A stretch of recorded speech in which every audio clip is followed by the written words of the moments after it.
భారత రాష్ట్ర సమితి అధినేత తెలంగాణకు 10 ఏళ్ల పాటు ముఖ్యమంత్రిగా పనిచేసినటువంటి కల్వకుంట్ల చంద్రశేఖరరావు తన మకాంను కరీంనగర్‌కు మార్చబోతున్నారా? అక్కడి నుంచే పార్టీని నడిపించబోతున్నారా? ఇక ఎంపీ ఎన్నికలు అయ్యే వరకు కరీంనగర్ కేంద్రంగానే పనిచేయబోతున్నారా? అంటే అవుననే సమాధానం వస్తుంది.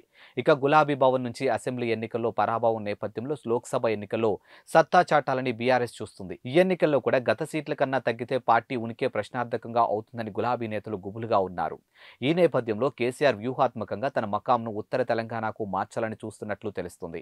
కరీంనగర్ ఉద్యమాల గడ్డ బీఆర్ఎస్‌కు కంచుకోట. ఇక 2014, 2018 ఎన్నికల్లో 13 స్థానాలు ఉన్నటువంటి ఉమ్మడి కరీంనగర్ జిల్లాలో 12 బీఆర్ఎస్ గెలిచింది. ఈ నేపథ్యంలో కేసీఆర్ లోక్సభ ఎన్నిక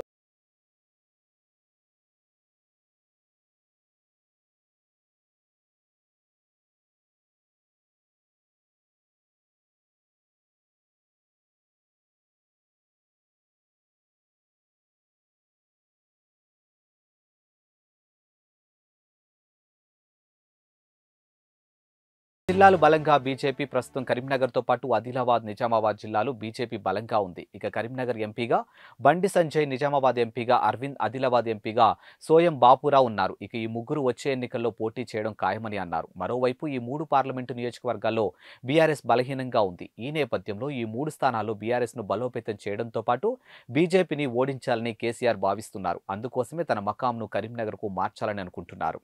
తద్వారా ఉత్తర తెలంగాణలో బలపడుతున్నటువంటి బీజేపీని దెబ్బతీయాలని చూస్తున్నారు. ఇక మొన్నటి అసెంబ్లీ ఎన్నికల్లో నిజామాబాద్, ఆదిలాబాద్ జిల్లాలో 6 నియోజకవర్గాల్లో బీజేపీ